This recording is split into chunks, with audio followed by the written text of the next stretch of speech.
وعلى خير خلقه ونور يرشد وعلى آله الطيبين وأصحابه الأكرمين أجمعين. ربنا آتنا في الدنيا حسنة وفي الآخرة حسنة وقنا عذاب النار. آمين. يا حي يا قيوم برحمتك نستغيث. آمين. ولا تكلنا إلى أنفسنا طرفة عين. آمين. اصلح لنا شأننا كله. آمين. اللهم إنا نسألك من فضلك ورحمتك. آمين. اللهم افتح لنا أبواب رحمتك. آمين. اللهم إنا نسألك موجبات رحمتك. آمين. وعزائم مغفرتك. آمين. والغنيمة من كل بر. آمين. والسلامة من كل إثم. آمين. لا تدع لنا ذنبا إلا غفرته. آمين. ولا هما إلا فرجته. آمين. ولا حاجة من حوائج الدنيا والآخرة. آمين. إلا قضيتها ويسرتها يا أرحم الراحمين. آمين. اللهم يسر لنا أمورنا كلها. آمين. اللهم يسر لنا أمورنا كلها. آمين. اللهم يسر لنا أمورنا كلها. آمين. اللهم بارك لنا فيما أعطيتنا وخير منه. آمين. صلى الله تعالى على خير خلقه ونور عرشه على آله الطيبين وأصحابه الأكرمين. آمين.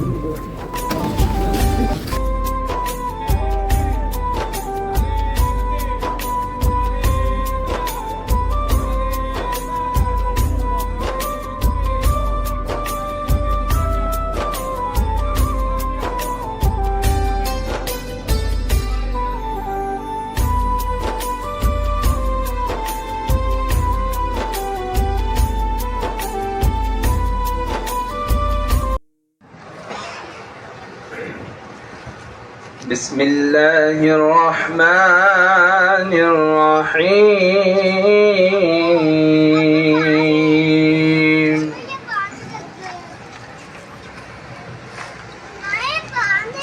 كل من عليها فان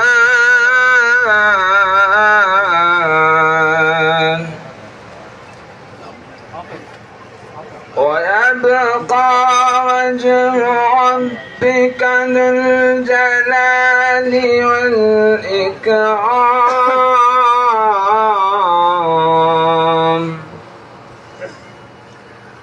فبأي آلاء ربكما تكذبان؟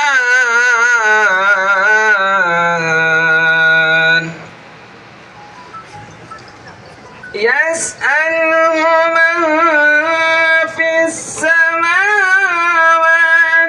والأرض كل يوم هو في شأن. فبأي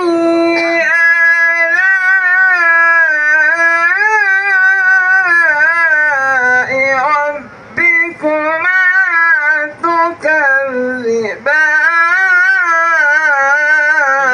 تكذبان؟ سنفرغ لكم أيها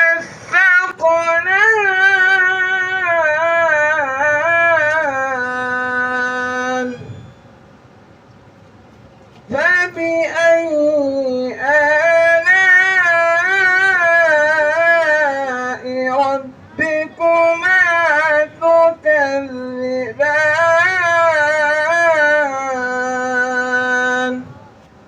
صدق الله العظيم. الحمد لله رب العالمين والصلاة والسلام على أشرف الأنبياء والمرسلين. أما بعد. أعوذ بالله من الشيطان الرجيم. بسم الله الرحمن الرحيم. قل هل يستوي الذين يعلمون والذين لا يعلمون؟ صدق الله العظيم وصدق رسوله النبي الأمين الكريم ونحن على ذلك لمن الشاهدين والشاكرين والحمد لله رب العالمين. قبل اس کے کہ کچھ آپ کے سامنے گفتگو کا آغاز ہو، ایک مرتبہ درود پاک کا نذرانہ پیش کریں. اللہم صلی علی سیدنا محمد وعلی آلہ وصحبہ افضل صلواتک وعدد معلوماتک وبارک وسلم. استاذ محترم زین الفقہا حضرت مفکر اسلام مولانا مفتی خلیل احمد صاحب قبلہ، امیر جامعہ جامع نظامیہ و رکن مسلم پرسنل لا بورڈ کہ آج دست مبارک سے مدرسہ حاضہ کا افتتاح عمل میں آیا ہے. یہ حسن اتفاق ہے کہ تقریباً 1980 یا 81 کے دور میں ہم نے سنا ہے، دیکھا تو نہیں ہے، کہ حضرت ابو البرکات رہبر شریعت پیر طریقت سید شاہ خلیل اللہ نقشبندی قادری مجددی رحمۃ اللہ تعالیٰ علیہ کے ہاتھوں سے اس مدرسے کا افتتاح ہوا تھا، اور آج حضرت امیر جامعہ نظامیہ کے ہاتھوں سے افتتاح عمل میں آیا ہے، اور دونوں حضرات کے ناموں میں بھی خلیل موجود ہے۔ یہ حسن اتفاق ہے، اور میں جانتا ہوں کہ آپ حضرات جس ہستی کی گفتگو سننے کے انتظار میں ہیں، میں زیادہ دیر حائل ہوئے بغیر بس اتنا ہی کہنا چاہتا ہوں کہ افتتاح کے طور پر بس یہی میرا کہنا ہے کہ اللہ رب العالمین کا قرآن مجید میں ارشاد ہے کہ قُلْ هَلْ يَسْتَوِي الَّذِينَ يَعْلَمُونَ وَالَّذِينَ لَا يَعْلَمُونَ۔ اے حبیب پاک صلی اللہ علیہ وسلم، آپ فرما دیجئے کہ جاننے والے اور نہ جاننے والے دونوں برابر ہو نہیں سکتے۔ اسی امتیاز کو برقرار رکھنے کے لیے مدارس کی بنیاد ڈالی جاتی ہے، مدارس کا قیام کیا جاتا ہے، اور یہ مدرسہ بھی اسی سلسلے کی ایک کڑی ہے۔ اب آپ مزید تفصیلی گفتگو حضرت امیر جامعہ دامت برکاتہم العالیہ سے سماعت فرمائیں گے۔ وآخر دعوانا الحمدللہ رب العالمین۔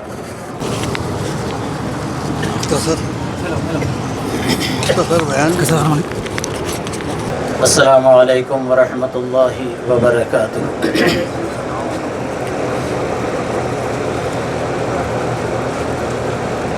جس نعت کے لیے آپ حضرات بہت خواہش کرتے رہتے ہیں، آپ حضرات کی خواہش پہ وہی نعت میں سنانے کی سعادت حاصل کر رہا ہوں۔ حضرت زین الفقہا میرے استاد محترم تشریف فرما ہے، ان کے سامنے چند نعت شریف کے اشعار آپ حضرات کے سامنے پیش کر رہا ہوں۔ بھائیو، یہ مدرسہ جو فیض العلوم کی شکل میں آج حضرت کے ہاتھوں افتتاح عمل میں آ رہا ہے، یہ مدرسہ پہلے فضل العلوم کے نام سے 1980 میں حضرت مولانا محمد بشیر الدین صاحب قبلہ رحمۃ اللہ علیہ اور محمد رشید صاحب پرانے بازار سے آ کر یہاں پڑھایا کرتے تھے۔ جب میں یہاں آیا تھا تو مدرسہ وہاں چلتا تھا، اس میں سابقہ ہمارے امام عزیز الدین صاحب بھی مسجد میں پڑھایا کرتے تھے۔ اس کے بعد پھر اللہ جنت نصیب کرے ان حضرات کو، شیخ چاند صاحب قبلہ، عبدالجبار صاحب اور امین الدین صاحب، ان تینوں کی کاوشوں سے یہ زمین خریدی گئی۔ اس کے بعد پھر ملے یا میستری تھا، وہ جو ہے اس کے ہاتھوں یا تعمیر ہوئی ہے۔ اس کے بعد پھر جیسا کہ میرے شاگرد رشید عبدالحمید صاحب نے فرمایا کہ خلیل اللہ شاہ صاحب قبلہ رحمۃ اللہ علیہ آئے تھے، ان کے ہاتھوں عمل میں آیا۔ الحمدللہ اس فیض العلوم میں جتنے جہاں تک میری معلومات ہیں 35-40 سال کے جو نوجوان ہیں، وہ سب کے سب محل فضل بنڈا ہو یا اطراف کے ہوں، وہ تمام کے تمام اسی مدرسے سے قرآن کریم کو ختم کیے ہیں۔ ان کا قرآن یہاں ختم ہوا ہے۔ 30-40 سال کے یہ نظام حمید وغیرہ وغیرہ جتنے بھی بچے ہیں، وہ سب یہیں کے پڑھے ہوئے ہیں۔ الحمدللہ اس وقت یہاں 8 اساتذہ پڑھایا کرتے تھے، تقریباً 200 بچوں کی تعداد تھی۔ یہ مدرسہ بس نہ ہونے کی وجہ سے 2 کلاسوں کو مسجد میں روانہ کیا جاتا تھا۔ اساتذہ میں رشید صاحب قبلہ تھے، سید جہانگیر علی صاحب تھے اور انصاری صاحب تھے۔ بہت سارے لوگ اس کی خدمت کیے ہیں، اللہ ان سب کو غریق رحمت کرے، ان کی خدمات کو اللہ تعالیٰ قبول فرمائے۔ اور سامنے کا جو حصہ دکھ رہا ہے، جو تعمیری اس میں جو ہے مسجد کا جو حصہ ہے، مسجد کا جو آمدنی کے لیے دیا گیا ہے، وہ محمد اقبال سیٹھ صاحب کی مرہون منت ہے، کسی اور کا پیسہ اس میں نہیں ہے وہ خریدنے میں۔ اس وجہ سے کہ وہ سروسز چلایا کرتے تھے، ایک سیٹ پر 35 روپے لیتے تھے وہ اس مدرسے کی زمین کو خریدنے کے لیے۔ انہوں نے اس زمین کو خریدا، اس کے بعد وہ انتظامی کمیٹی الحمدللہ اس کو تعمیر کی۔ اس کے بعد پھر ہمارے ظہیر الدین صاحب مرحوم، اللہ ان کو بھی جزائے خیر دے، اس کا پچھلے حصے کو لینے کی تیاری کر لیے تھے، بلکہ لے لیے تھے۔ انتظامی کمیٹی ان کو جو ہے بولی کہ بھئی مدرسے کے لیے کم پڑ رہا، آپ نہیں لیے تو اچھا ہے، تو انہوں نے بھی قربانی دی۔ اور پیچھے کی جگہ، یہ سامنے جگہ اور چبوترے تھے اس کے پیچھے جگہ، ایک 100-150 گز کی جگہ تھی، وہ بولے کہ مدرسے کے واسطے دے رہے تو میں دینے کے لیے تیار ہوں، وہ بھی دیے۔ اللہ ان کو جزائے خیر دے اور ان کو غریق رحمت فرمائے۔ میرے بھائیوں، مدرسہ بن گیا ہے الحمدللہ۔ اب ذمہ داری یہ ہے کہ انتظامی کمیٹی بہت محنتوں کے ساتھ یہ مدرسے کو تعمیر کروائی ہے، اور ساتھ ہی ساتھ محمد سلیم صاحب اللہ ان کے حالات کو بہتر بنا دے، ایک بیڑا اٹھا کر جو ہے آئے تھے، اور الحمدللہ بہت سارا کام وہ اللہ کے بندے نے کی دیا، اسی محلے کا رہنے والا اس بندے نے جو ہے یہ کام کیا۔ اللہ اس کو جزائے خیر دے، ان کے حالات کو بہتر سے بہتر بنائے۔ جہاں کام رک گیا تھا وہاں جو ہے انتظامی کمیٹی لے کر جو ہے اس کو تعمیر کروائی، اور اس کے بورنگ دلوانے میں سید بشیر الدین احمد صاحب جو سلیم صاحب کے فرزند ہے، انہوں نے یہاں بورنگ دلوا کر جو ہے پانی کی سہولت کی۔ جو بھی حضرات اس کے اندر جو کام کیے ہیں اور اس میں تعاون دیے ہیں، اللہ تعالیٰ سب کو جزائے خیر عطا فرمائے۔ 1-2-3 اشعار سماعت فرما لیں۔ چمن چمن کی دلکشی، گلوں کی ہے وہ تازگی، ہے چاند جن سے شبنمی وہ کہکشاں کی روشنی، فضاؤں کی وہ راگنی، ہواؤں کی وہ نغمگی، ہے کتنا پیارا نام بھی نبی نبی نبی نبی نبی نبی نبی نبی نبی نبی نبی نبی نبی۔ زمیں بنے زماں بنے، مکی بنے مکان بنے، چنی بنے چنا بنے، وہ وجہ کن فکاں بنے۔ کہا یہ میں نے اے خدا، کہا یہ میں نے اے خدا، یہ کس کے صدقے میں بنا؟ تو رب نے بھی کہا یہی نبی نبی نبی نبی نبی نبی نبی نبی نبی نبی نبی نبی نبی۔ وآخر دعوانا الحمدللہ رب العالمین۔ مفکر اسلام علامہ مولانا خلیل احمد صاحب قبلہ امیر جامع نظامیہ حیدرآباد سے ادباً گزارش کرتا ہوں کہ وہ چند کلمات پیش کریں۔ نعرہ تکبیر، نعرہ رسالت، جامع نظامیہ۔ بسم اللہ الرحمن الرحیم۔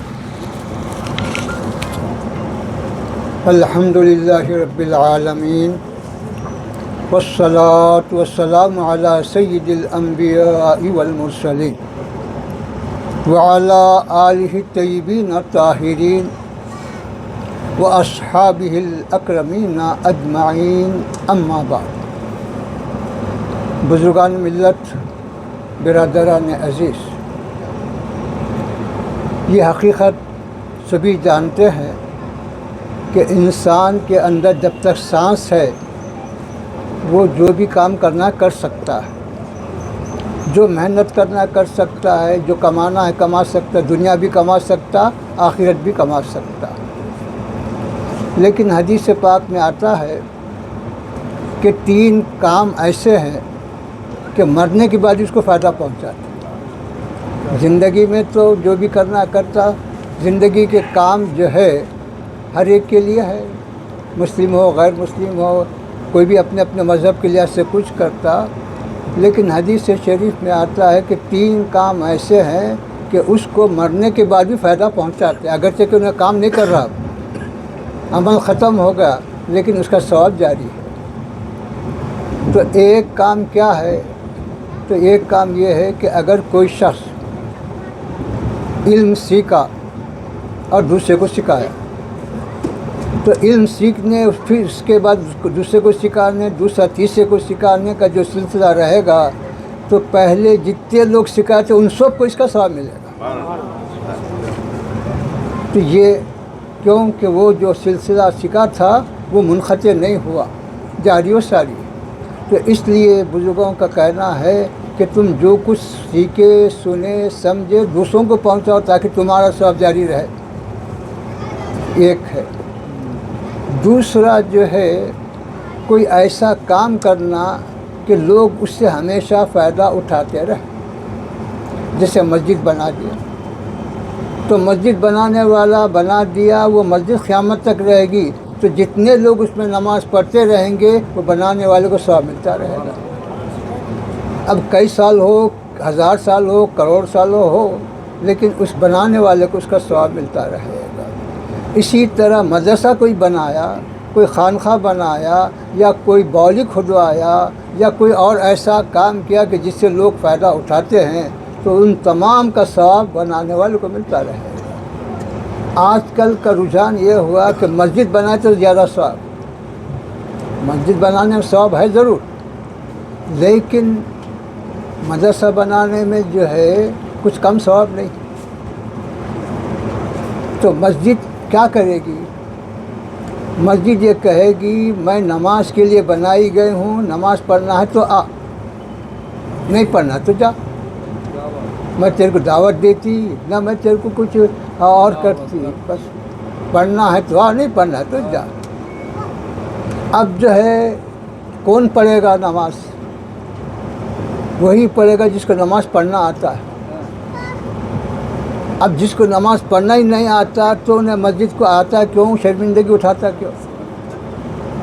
خود ہم دیکھتے ہیں جنازے کے ساتھ لوگ آتے ہیں، جنازہ مسجد میں رکھ کے باہر جا کے ٹھہرتے ہیں. کیوں ٹھہرتے ہیں؟ اس لیے کہ صاحب ہم کو نماز پڑھنا نہیں آتا، اب ہم مسجد میں ٹھہر کے کیا کریں؟ اس شرمندگی سے نکل کے باہر ٹھہرتے ہیں. تو نمازی بنانا مسجد کا کام نہیں ہے. نمازی بنانا مسجد کا کام نہیں ہے، نمازی بنانا مدرسے کا کام. مدرسہ نمازی بناتا، نماز سکھاتا مدرسہ کہ نماز کیسا پڑھنا، کیا کرنا، کیا اوقات ہے، کیا فرائض ہے، کیا واجب ہے، کیا فلاں ہے. یہ سارا کام مدرسہ کرتا، مسجد نہیں کرتا. مدرسہ تیار کرنے کے بعد آدمی مسجد کو جاتا، جب تک کہ مدرسہ تیار نہ کرے کسی کو وہ مسجد کو نہیں جاتا. تو اس وجہ سے بتلایا گیا تو مسجد بناؤ، سب بناؤ، جب نمازی نہیں رہیں گے تو سب ویران رہیں گے. مسجدوں کو آباد کرنا ہے تو پہلے مساجد کے سے پہلے مدارس قائم کرو، تعلیم کا انتظام کرو، تو پھر تمہارے مساجد بھی آباد رہیں. یہ ہے کہ حضور پاک علیہ الصلوۃ والسلام نے 3 چیزیں جو فرمائیں، ایک تو علم ہے جو سیکھا اور سکھایا، دوسرا ایسا کام کہ جس کی وجہ سے لوگ فائدہ اٹھاتے رہیں گے. تو یہاں جو ہے دوہرا اجر ہے، آپ کو مدرسہ بنانے میں دوہرا اجر ہے. یہ تو عمارت سے فائدہ اٹھا رہا ہے، تو جتنے لوگ اس عمارت میں رہیں گے، پڑھیں گے، پڑھائیں گے، اس کا ثواب ملتا رہے گا بنانے والوں کو. دوسرا اس میں جو ہے علم کا سلسلہ جاری ہے، تو جتنے پڑھنے والے، قرآن سیکھنے والے، حدیث سیکھنے والے، مسائل سیکھنے والے، ان کا بھی ثواب ملتا رہے. تعمیر کا بھی ثواب ہے اور اس سے فائدہ اٹھانے والوں کا بھی ثواب. تو یہ ہے. تو اس کے ساتھ ساتھ یہ بتلایا گیا کہ تعلیم، علم، یہ جو ہے ہمارے مذہب میں عبادت سے افضل ہے. ہم سمجھتے ہیں نماز پڑھے تو زیادہ ثواب ہے، فلاں نماز پڑھے تو ثواب ہے، صحیح ہے، لیکن جو ہے آپ بتاؤ میری نماز کا ثواب دوسرے کو کیا ملتا؟ میری نماز میری ہے، میں نماز صاحب میرے کو ثواب ملتا. میں نماز پڑھ تو کسی اور کو ثواب تو نہیں ملتا. میں اپنا کام آپ کر رہا ہوں، دوسرے کا فائدہ کیا کر رہا ہوں. اگر علم سیکھ رہا ہوں تو وہ دوسرے کو بھی فائدہ پہنچا رہا ہوں، کیونکہ علم میں سیکھا تو دوسرے کو سکھا سکتا، دوسرے کو سکھا تو تیسرے کو سکھا سکتا. تو نماز دوسرے کو پڑھ نہیں بول سکتا، انہیں پڑھا تو میرے کو کچھ نہیں ملتا. تو بتلایا گیا کہ علم عبادت سے بھی زیادہ افضل ہے. بلکہ بزرگوں نے بتلایا کہ ایمان سے پہلے علم ہے، پہلے علم ہے بعد میں ایمان ہے. ایمان کیسا؟ آپ ایک دم اچنبے میں آئیں گے کہ ایمان سب سے پہلے، ایمان سب سے پہلے ہے، سب سے پہلے آتا کیسا ایمان؟ ایمان آتا کیسا؟ ایمان بولتے کس کو؟ تو ایمان بولے تو ہاں میں ایمان لا لیا وہ تو ایمان آتا. میں مسلمان بولے تو مسلمان ہوتا. نہیں ہوتا. تو ایمان کا مطلب یہ ہے کہ پہلے خدا کی ذات کو پہچان کہ خدا ہے کیا، کیسا ہے، اس کی صفات کیا ہے، اس کے افعال کیا ہے، اس کی تمام حقیقت، اس کی تمام عظمت کیا ہے. جب تک کہ تجھے معلوم نہیں ایمان کیا لاتا. پہلے تجھے معلوم ہونا کہ خدا کی شان کیا ہے، عظمت کیا ہے، اس کی رحمت کیا ہے، ساری چیزیں معلوم ہوتے ایمان لائے گا. بغیر کے ایمان کیسا لاتا؟ تو پہلے علم. اگر تجھے خدا کی ذات کا علم ہوا، اس کے صفات کا علم ہوا، اس کے افعال کا علم ہوا تو ایمان لائے.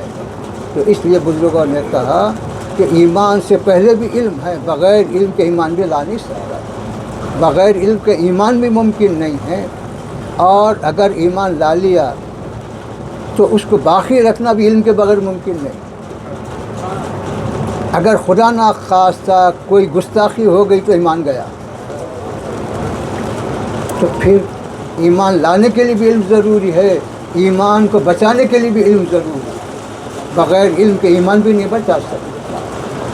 تو یہ ہے علم کی عظمت، اہمیت. ہم جو ہے یہ سمجھتے ہیں کہ ناظرہ قرآن پڑھ لیے تو بس ہے، تھوڑے مسائل جان لیے تو بس ہے. بزرگوں اور دوستوں، علم کی اہمیت کو سمجھو، علم کی عظمت کو سمجھو کہ علم ہے کیا. انبیاء کرام علیہ الصلاۃ والسلام کی وراثت مال و دولت نہیں ہے کہ یہ اتنی زمین چھوڑے انبیاء، اتنا مال چھوڑے، ایسا فلاں نہیں ہے. انبیاء کی وراثت علم ہے، دولت نہیں ہے، حکومت نہیں ہے، کوئی اور چیز نہیں ہے. انبیاء کی وراثت علم. حضور پاک علیہ الصلاۃ والسلام اپنے صحابہ کو علم سکھا. مکہ مکرمہ سے جب تشریف لائے مدینہ منورہ تو سب سے پہلے جو ہے کیا ہوا، مکہ مکرمہ میں تبلیغ کا سلسلہ رہا. وہاں کے لوگ نماز پڑھنے سے روکتے رہے، ایمان کے اظہار سے روکتے رہے. اس موقع پر بھی مکہ مکرمہ میں دار ارقم میں ایک مدرسہ قائم کیا گیا. حالانکہ مخالف ماحول ہے، دشمن ہیں، سب کچھ ہے، لیکن اس مخالف ماحول میں حضور پاک علیہ الصلاۃ والسلام نے مدرسہ قائم کیا. اسی طرح مدینہ منورہ جب تشریف لائے ہجرت کے بعد تو جو صحابہ غریب تھے ان کے لیے صفہ جو مقام ہے، جو حضرات حج کو گئے، عمرے کو گئے، مدینہ منورہ کی مسجد نبوی میں جو صفہ ہے، اصحاب صفہ آپ سبھی سنتے ہوں گے، تو اس مقام پہ غریب صحابہ کا قیام ہوتا. حضور پاک علیہ الصلاۃ والسلام ان کے تمام انتظامات، کھانے پینے کے انتظامات فرماتے تھے. کیوں؟ کہ وہ علم سیکھے، دین سیکھے. دین سکھانے کے لیے ان کے لیے انتظام کیا گیا مدینہ منورہ. حالانکہ جو ہے اور بہت ساری چیزیں تھیں، لیکن نہیں، ان کو دین سیکھنا تھا تو وہیں قیام کیے. ادھر چبوترا ہے اور ادھر حضور پاک علیہ الصلاۃ والسلام کا مقام ہے. بس آتے جاتے دیکھتے. یہ تھا علم سیکھنے کا معاملہ. حضرت عمر رضی اللہ تعالی عنہ کی شان، عظمت سب جانتے ہیں کہ کیسے شان والے تھے. کیا ان کو عربی زبان نہیں آتی تھی؟ کیا قرآن پڑھ کے سمجھنا نہیں آتا تھا؟ کیا حدیث پڑھ کے سمجھنا نہیں آتا تھا؟ آتا تھا. لیکن انہوں نے یہی سمجھا کہ قرآن پڑھ کے میں جو سمجھوں گا تو وہ بات نہیں آئے گی جو حضور پاک علیہ الصلاۃ والسلام کی زبان سے سمجھوں گا تو جو بات آئے گی، اس میں جو برکت آئے گی، اس میں جو فضیلت آئے گی، اس کے اندر میرا سینہ جو کھلے گا، میں اپنے طور پہ پڑھ کے نہیں سمجھ سکتا. تو میرے بزرگوں اور دوستوں، حضرت عمر فاروق رضی اللہ تعالیٰ عنہ کو زبان آتی تھی، قرآن جانتے تھے، قرآن سمجھتے تھے، حدیث سمجھتے تھے. لیکن کیا انہوں نے اپنے ایک ساتھی سے معاہدہ کیا. کیا معاہدہ کیا؟ دونوں میں یہ معاہدہ ہوا کہ دیکھو، ایک دن میں کمائی کے لیے جاؤں گا اور رات میں آنے کے بعد جو کچھ کما کے لایا ہوں میں آدھا رکھ لوں گا اور تم کو آدھا دوں گا. اور اس دن تم حضور پاک علیہ الصلوۃ والسلام کی خدمت میں حاضر رہنا، آپ سے جو کچھ سیکھے، جو دین سیکھے، جو علم سیکھے، مجھے شام میں پورا سکھا دو۔ پھر اس کے بعد تم دوسرے دن کسب کرنے کے لیے جاؤ، تم جو کچھ کمائیں گے وہ آدھا میرا آدھا تمہارا، اور میں جو کچھ سیکھا سنا وہ تم کو رات میں پورا سکھا۔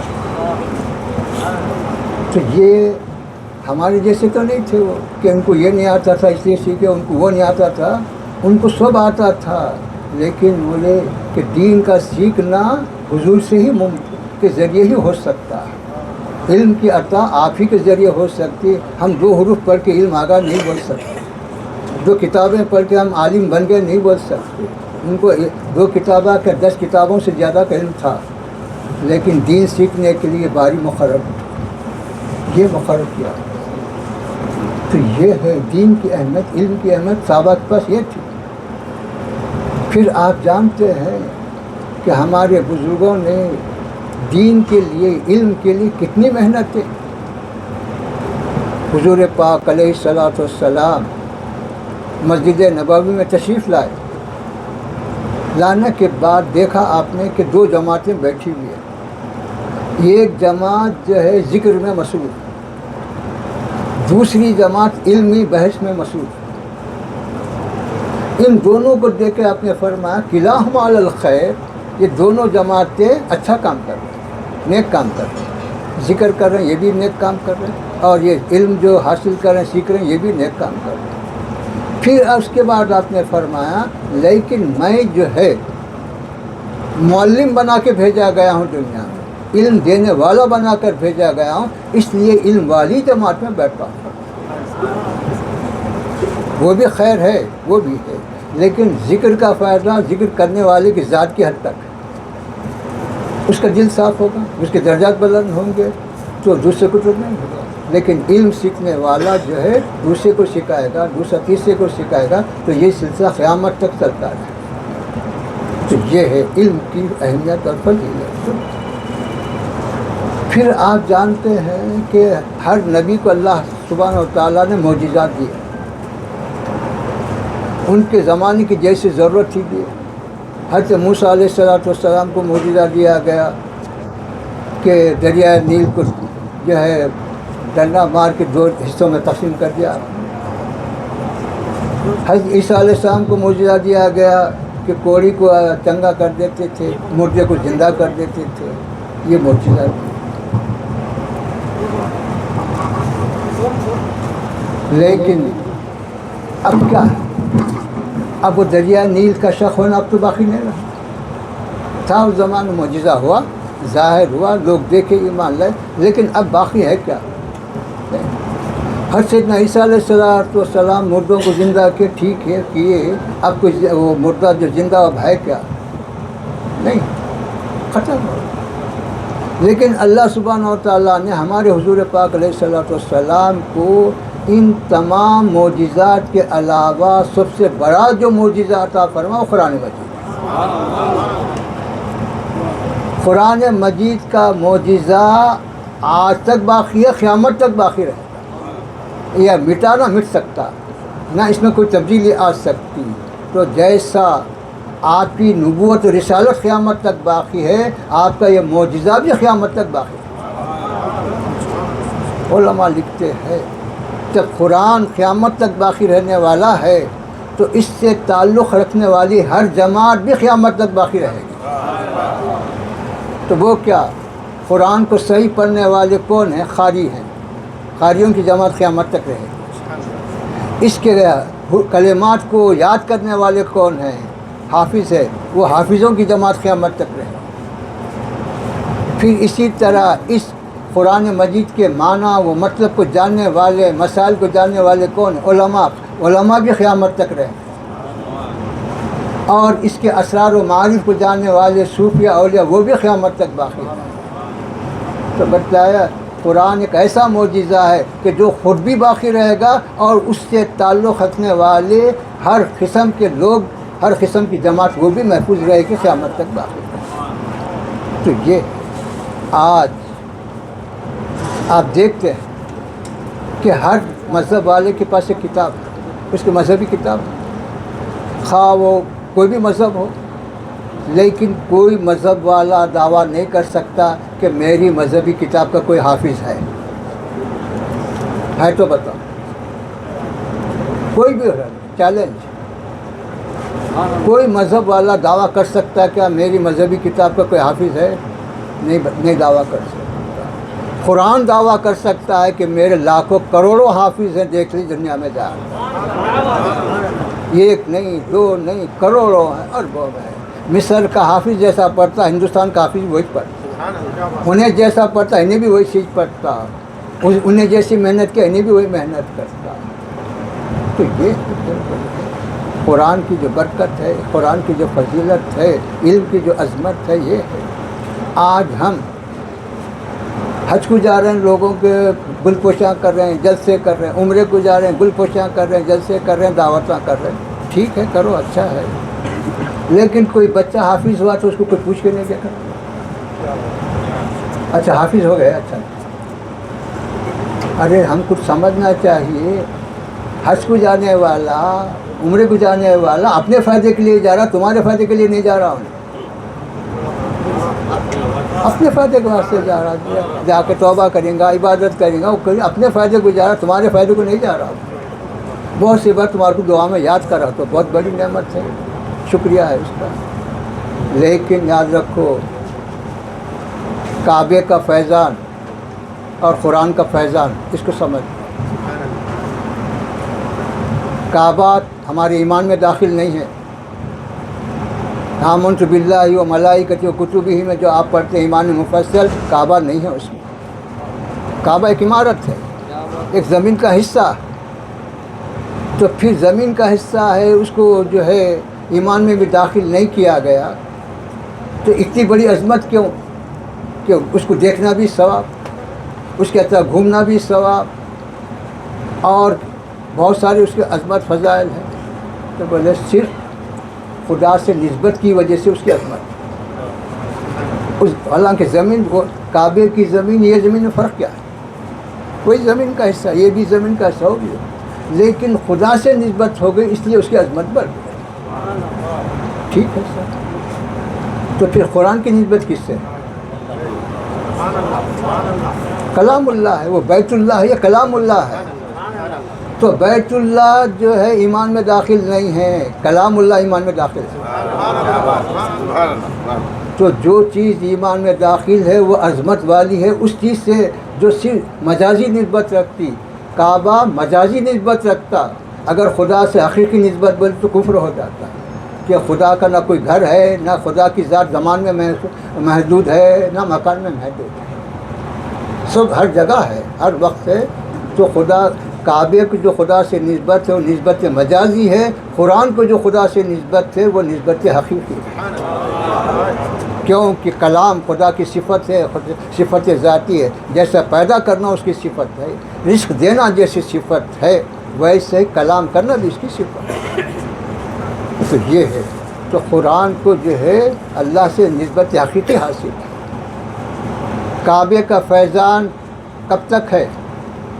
جب تک کعبہ آپ کے سامنے ہے یا آپ کعبے کے سامنے ہٹ گئے، خلاص ہو، کعبے سے آپ ہٹ گئے، گھر آ گئے، ہوٹل آ گئے، تو اب کیا ہے؟ کعبہ آپ کے سامنے ہے نا، آپ کعبے کے ساتھ کا ثواب، دیکھنے کا ثواب کیا ملے گا، گھومنے کا ثواب کیا ملے گا، ختم ہو۔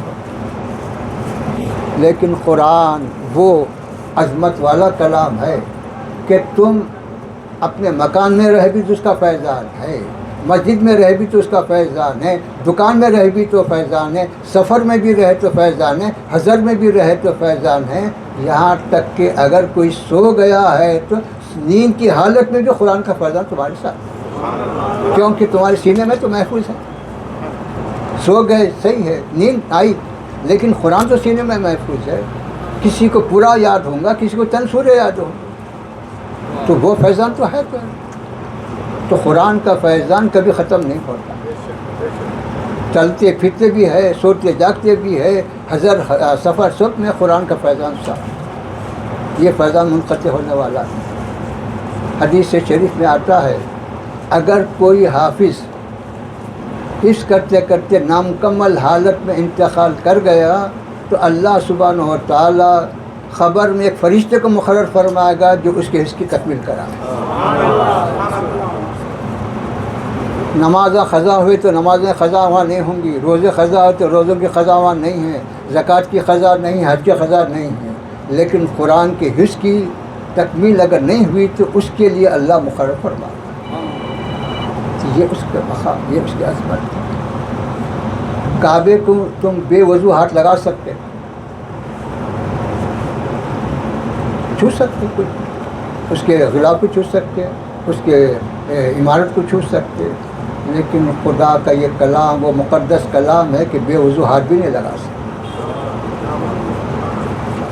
تب آپ بتلاؤ کہ ہم قرآن سے نسبت رکھنے والے کے لیے کیا کر سکتے ہیں اور کعبے سے تعلق رکھنے والے کے لیے کیا کر سکتے ہیں. ہم کو تو چاہیے کہ یہ ہمارے لیے فائدہ مند ہے جو قرآن سے تعلق رکھتا ہے، قرآن سے جو نسبت رکھتا ہے، یہ ہماری قوم کے لیے کام دینے والا ہے، ہماری نسلوں کے لیے کام دینے والا ہے. آج ہم فخر سے بول رہے ہیں کہ صاحب تاج محل ہم نے بنایا، چار مینار ہم نے بنایا ٹھیک ہے، لیکن کیا دیکھ کے خوش ہونے کے سوا کیا مل رہا؟ دیکھ کے خوش ہونے کے سوا کیا مل رہا؟ کیا فائدہ ہو رہا؟ قوم کو کیا فائدہ ہو رہا؟ ملت کو کیا فائدہ ہو رہا؟ اس کے برخلاف اگر کوئی جھوپڑی میں بیٹھ کر 2 بچوں کو قرآن سکھایا تو اس کا فائدہ ملت کو ہو رہا ہے، اس کا ثواب ملت کو مل رہا ہے. لیکن ضرورت اس بات کی کہ ہم اس حقیقت کو سمجھیں، ہماری علم کی اہمیت کو جانیں. اسلام کسی بھی تعلیم سے نہیں روکتا، ڈاکٹر بنو، انجینئر بنو، وکیل بنو، جو بھی بننا ہے بنو، لیکن صرف ایک ہی بات کہتا ہے کہ تم پہلے مسلمان بنو، اس کے بعد جو بننا چاہتے بنو. مسلمان بنے بغیر تم کسی اور کو اختیار کرنے سے تمہارا دین باقی نہیں رہ سکتا، تمہارے دین کی حفاظت نہیں ہو سکتی. ملک کی حفاظت فوج سے ہو سکتی، لیکن دین کی حفاظت دولت سے بھی نہیں ہوتی، دین کی حفاظت حکومت سے بھی نہیں ہوتی، دین کی حفاظت صرف علم سے ہو سکتی. دین کو اگر آپ محفوظ رکھنا چاہتے ہیں تو آپ علم سے. آج دشمن اگر کوئی اعتراض کیا آپ کے دین پر تو آپ اس کے جواب میں یہ کہیں گے بھائی تیرا جواب 1 دن کا روزہ رکھ کے دیتا ہوں یا 2 رکعت نماز پڑھ لے تو تیرا جواب ہے. انہیں بولتا تیری نماز تیرا روزہ تیرے ساتھ، میں جو سوال کروں اس کا جواب دے. تو اس کا جواب کیسا دیں گے آپ؟ نماز پڑھ کے تو نہیں دے سکتے، روزہ رکھ کے تو نہیں دے، 1 لاکھ خیرات کر کے بھی نہیں دے سکتے. تو علم سے دینا پڑے گا. انہیں جو سوال کر رہا اس سوال کا جواب علم سے ہی دینا پڑے گا. چنانچہ ہمارے بزرگوں نے، اب وقت آپ کا زیادہ ہو رہا مختصر کر دیتا ہوں. حضرت امام اعظم ابو حنیفہ رضی اللہ تعالیٰ عنہ کو سبھی جانتے ہیں کہ جن کی فقہ پہ ہم سب عمل کرتے ہیں. ایک دہریہ آیا، آ کے آپ سے سوال کرنے لگا. کیا سوال کرنے لگا؟ کہ صاحب خدا جو ہے اور ہے ایک ہے بول رہے ہیں آپ، اور ایک ہے بول رہے ہیں، ہمارا مذہب تو ایک ہے، ایک ہے بول رہے ہیں. تو خدا ہے تو خدا سے پہلے کیا ہے پوچھ رہا؟ خدا ہے بول رہا ہے ٹھیک ہے، خدا سے پہلے کیا؟ اب اس کا جواب کون سی کتاب میں ملے؟ آپ کون سے دفتر ڈھونڈتے بیٹھے؟ آپ نے کہا ٹھیک ہے، ایک والا سوال، پھر اور کچھ سوال ہے تیرا؟ بولے ہاں. دوسرا سوال یہ ہے کہ اللہ سبحانہ و تعالیٰ جو ہے دیکھنے والا ہے، دیکھنے والا دیکھتا. تو جیسا انسان ہے، کوئی بھی مخلوق ہے تو اس کا رخ ایک طرف ہوتا دیکھنے کے واسطے. تو پھر اللہ کا چہرہ کس طرف ہے بتا؟ مشرق کی طرف ہے، مغرب کی طرف ہے، شمال ہے، جنوب ہے، کدھر ہے بتا؟ تو آپ نے کہا ٹھیک ہے، اور کچھ سوال ہے تیرا؟ چلے ہاں، تیسرا ایک سوال کیا ہے؟ اب اس وقت اللہ کیا کر رہا ہے؟ کوئی کیا بتائے؟ کون جا کے اللہ کو دیکھ رہا ہے؟ کوئی دیکھ سکتا. حضرت سیدنا موسیٰ علیہ السلام نے خواہش کی کہ اے اللہ تیرا دیدار فرما. تو مفسرین لکھتے ہیں سوئی کے ناکے سے بھی کم تجلی ہوئی اللہ کی. تو حضرت سیدنا موسیٰ علیہ السلام بے ہوش ہو گئے, کوہ طور جل کے خاکستر ہو گئے. تو آج تک بھی وہ ایسا ہے کہ وہاں کوئی جا بھی نہیں سکتا, گیا تو پھر واپس آتا نہیں. تو پھر اللہ کا دیدار تو اس دنیا میں تو ممکن نہیں, قیامت میں ہوگا, جنت میں ہوگا, اس دنیا میں تب جا کر کون دیکھے گا. یہ 3 سوال تھے.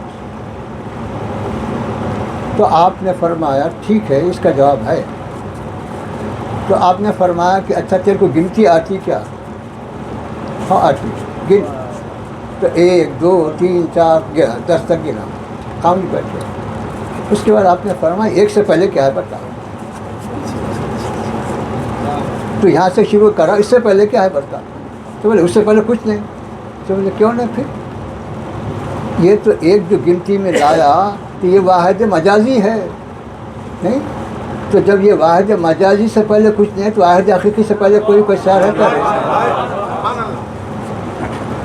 تو خود جو ہے اپنی گنتی سے خود سمجھنا تھا تجھے کہ کیا ہے. واحد مجازی سے پہلے کچھ نہیں ہوتا تو واحد حقیقی سے پہلے کیسا ہوتا. خاموش ہو. دوسرا جو سوال تیرا ہے کہ اللہ کا رخ کدھر, کیا تو کبھی چراغ جلایا, شمع جلایا؟ بولے ہاں جلاتے, ہمیشہ تو جلاتے. تو بتلا کہ اس یہ جو شمع جل رہی ہے اس کا رخ کدھر, شمال کی طرف ہے, جنوب کی طرف ہے, مشرق کی طرف ہے, مغرب کی طرف؟ بتا. تو بولے چو طرف ہے. کیوں ہے چو طرف؟ کسی ایک طرف ہونا چاہیے نا. چلے چو طرف ہے. تو نور مجازی کا رخ متعین نہیں ہو سکتا تو نور حقیقت کا جو ہے چہرہ کیسا متعین کرتا ہے؟ یہ تو نور مجازی ہے. تو نور مجازی کو تو کسی میں قید نہیں کر سکتا, مشرق میں, مغرب میں, شمال میں. تو نور حقیقی کو کیسا محدود کرتا تو؟ اب لا جاؤ. تیسرا سوال کہ اب اللہ کیا کر رہا ہے. تو آپ نے فرمایا تو جو ہے اوپر کھڑا ہوا نیچے اتر. میں اوپر جاتا ہوں. تو اس کو نیچے کر کے اوپر گئے اور فرمایا اللہ یہ کر رہا کہ تجھے ذلیل کرا, مجھے اونچا کر.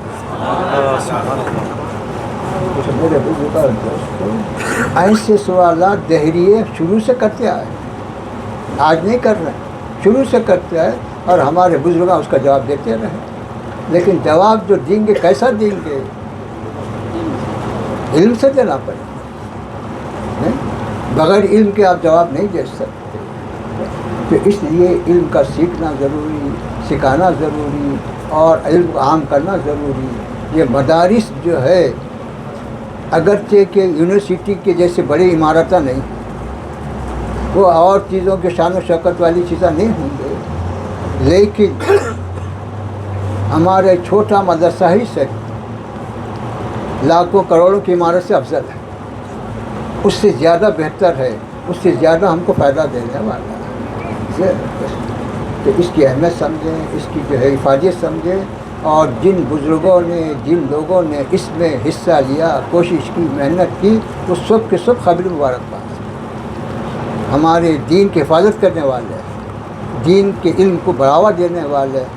اللہ ان سب کے دین اور دنیا کے مقاصد کو پورے فرمائے. اور یہ مدرسہ اس بستی کے لیے نہیں بلکہ اطراف کی بستیوں کے لیے مینار نور بنے, ہدایت کا ذریعہ بنے اور رات دن اس کو ترقی عطا فرمائے. صلی اللہ تعالی علی خیر خلقہ و نور عرشہ و علی آلہ الطیبین و اصحابہ الاکرمین اجمعین برحمتہ.